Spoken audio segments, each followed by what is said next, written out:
Alright, today I got some Yoshinoya for lunch. Yoshinoya has been famous brand from Japan, known for its world famous beef gyudon bowl. Okay. I ordered the regular gyudon without the cheese. They do offer a gyudon bowl with cheese, but full disclaimer, this is not my first time eating Yoshinoya, and I prefer the regular or the ordinary. Probably even the onsen egg and the one with onsen egg. Although the onsen egg for delivery is not available. Cutting open the box for Karaage. Yeah. So let's chow. So today I kind of wanted something healthier in a sense. Aside from yesterday's McDonald's, I wanted some protein. Wait, let me try it.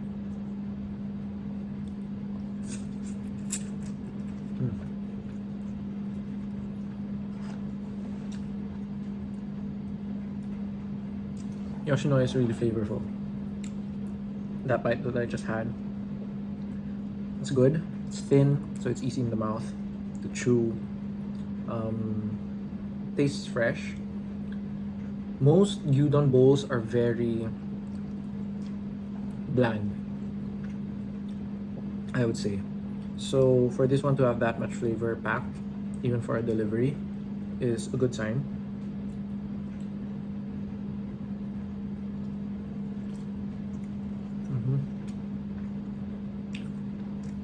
But I think the problem with gyudon or beef bowls in general, beef gyudon bowls, is that they look so good. They look so good in a picture or imagining it, but once you try it, it has a bit of a lackluster feel, and that's why people get disappointed. So manage your expectations if ever you guys do decide to eat.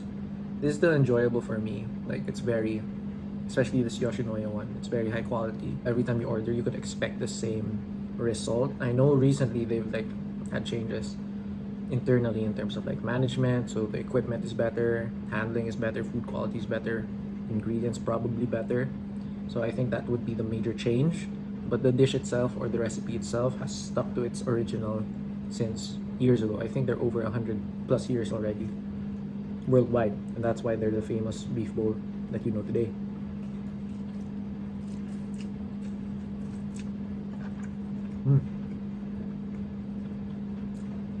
With that overview, or with me giving that overview, it sounded like I'm such an ambassador for this, but again, this video is not paid.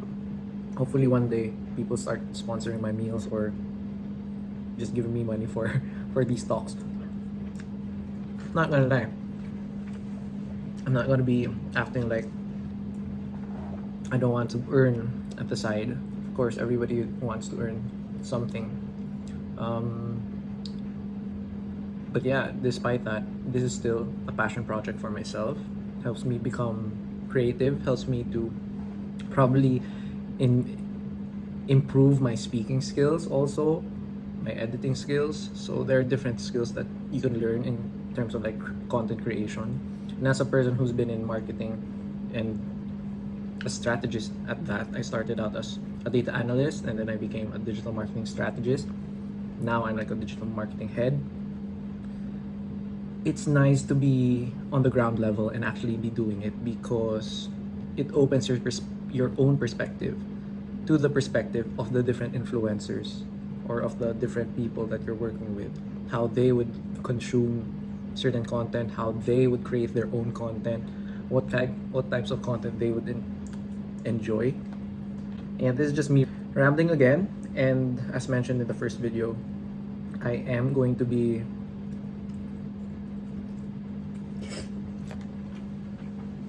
talking about anything under the sun and pretty much about life things.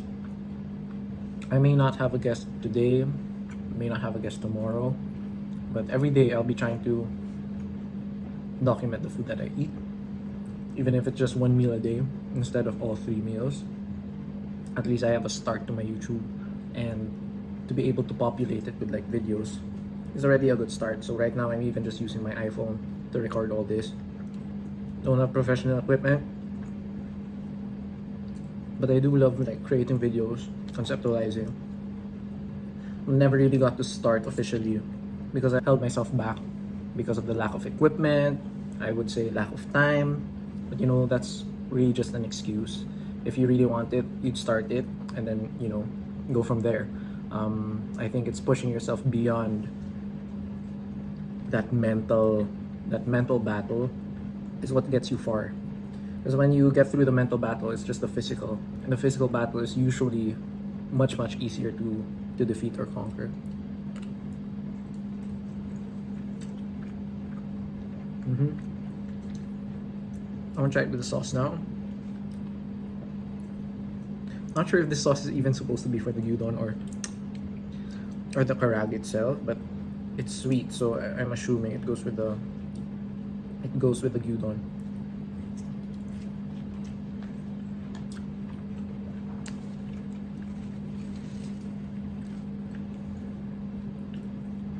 Rice is good. I love the grain. It has that fluffy feeling, texture with their Japanese rice. The onion in itself is actually not as, when you're eating it, it's not as pungent as onions in other dishes, I would say. Like beef steak, Pinoy beef steak. Onions are stronger there. This is white onions, by the way. We're having a shortage in white onions right now in the Philippines.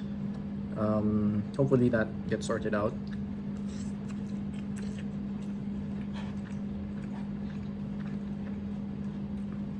Yeah, this bowl is just so comforting. And I got large. Thankfully I got large because if I get the regular, I'm sure that it wouldn't be sufficient. But let me check the price. For a gyudon large, it's $250. I'm assuming if it's regular, it's around $180, $160 maybe. But large is at a $250. Again, this is ordered through delivery by a aggregator, which is GrabFood, which means price could be up or more expensive than it actually is if you're dining in store. I think it's up. I mean, restaurants usually, or Grab deliveries, charge 20% on top of the regular pricing and on top of the Grab fee itself. I think that's how delivery businesses work. So they could raise the price of the individual menu products or food, and then they charge their fee. And then they offer promos, of course, which makes you spend some more. But in reality, since they already have like that on top fee on top of the regular menu item, they could really waive off the delivery fee, no problem. So in essence, if you're spending actually for more promos, you're not well, as a consumer you wouldn't feel it, but in a business perspective or like inside, the aggregators win at the end of the day.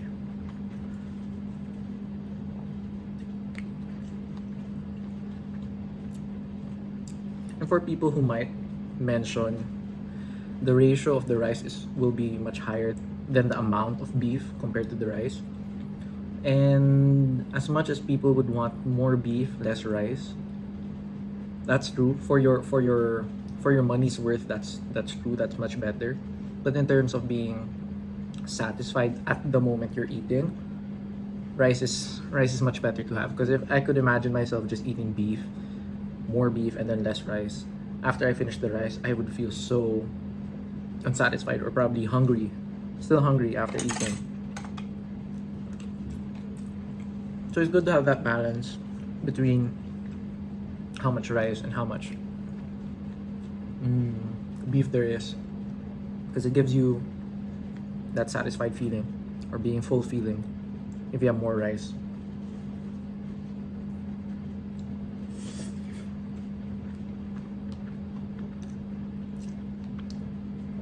Yeah, that sauce is good. Also, I think it's easy to I somehow I think it's a bit of acquired taste, beef gyudon, especially with the onions. I remember growing up, or at least tasting gyudon early on, and it wasn't really, as I mentioned, it looks so good, but it doesn't really taste as good, or it lacks the flavor. And it's just not the same as you would expect from like beef category. When you think of beef category, you think of the flavor profiles of like steak and whatnot. But when you taste beef gyudon, it's a totally different flavor, and that's why I feel like other people might not enjoy it, and that's why I would say it's an acquired taste as well, even for something as simple as beef. But yeah, once you've had it like several times and you do not complain, and you really think about in comparison to other different meals, you start making it your comfort food, and then one day you'd find yourself craving for it, because it's just simple. It's just like over a hot bed of rice.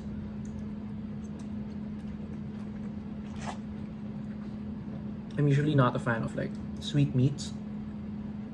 I'm more of like a salty and savory kind of guy, but yeah, this is an exception. I think it's pretty well balanced with the rice.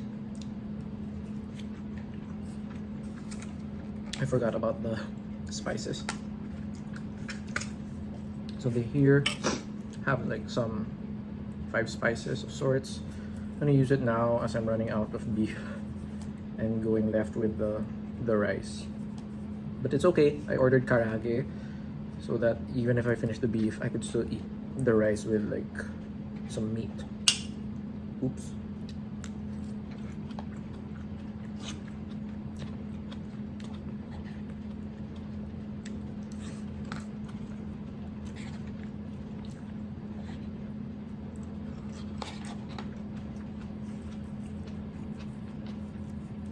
Could also use the spices for karaage itself. Okay, let's try it out. Not as crispy as it's supposed to be. Is it autofocus? Anyway, it's not as crispy.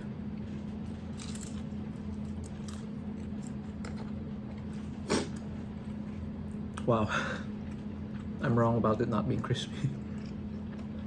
The outside is crispy, inside is pretty juicy, or like easy to chew. Honestly, it has some sort of Jollibee taste in it. Not joking.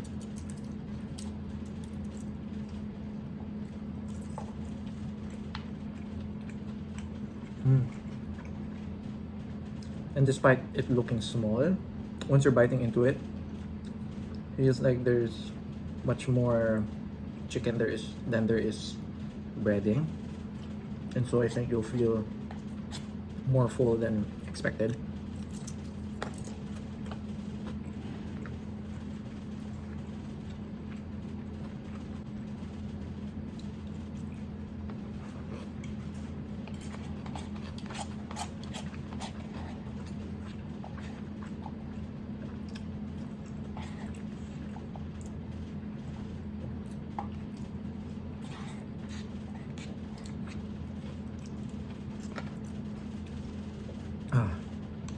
So yeah, I have to finish up in a bit because I still have work to do. And it's a Wednesday, hump day, so there's a lot to do.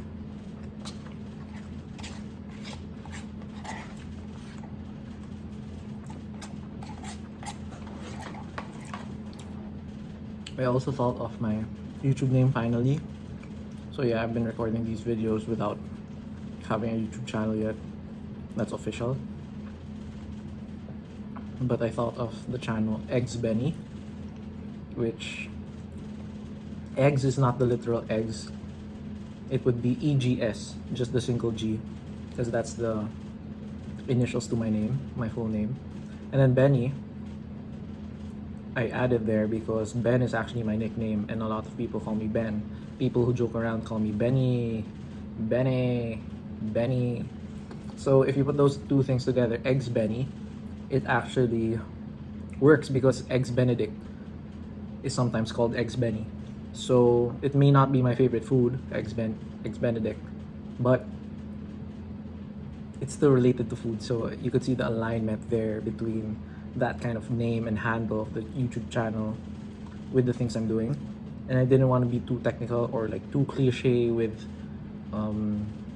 having the eats in my name or food trip or whatever. I think there have been so many eating foodie accounts who include those things, and sure, it works for recall, but I just wanted a bit of uniqueness to it. And excuse me, sorry, I've been burping while speaking. I'm almost done, down to the last karaage, and then just like a bunch of rice with like one huge onion.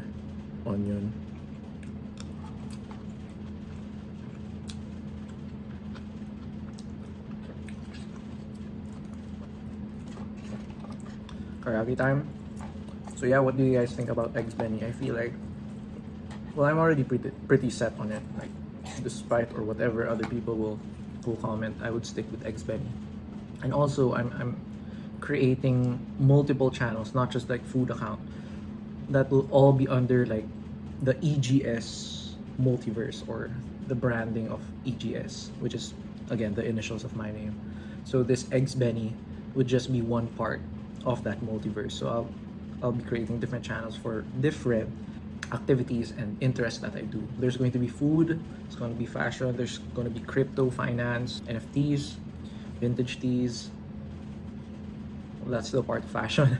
Marketing, I could also probably marketing. I wouldn't dedicate a certain channel for it. Maybe I could include it here while I'm eating, as I do speak about like marketing trends usually when I eat, and speak to different people as well.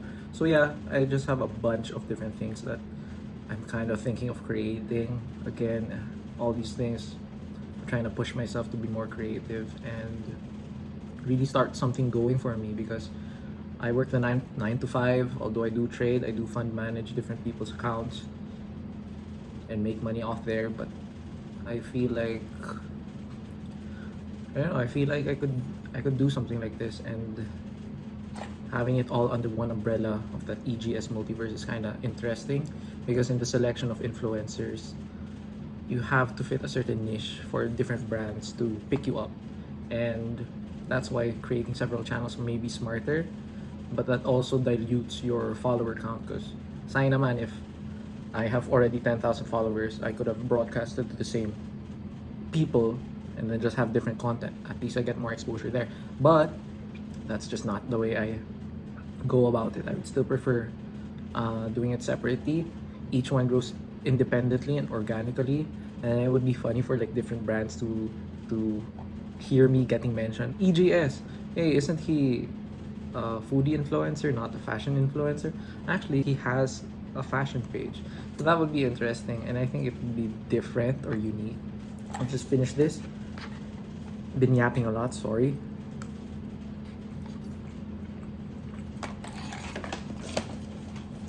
They didn't give chopsticks. I think for heritage Japanese brands like Yoshinoya here in the Philippines, I know not a lot of people use chopsticks, but still, it completes the Japan experience if you do have the chopsticks.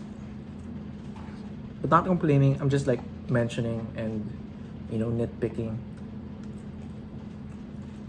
Sakto. It's 1 p.m. That means back to work.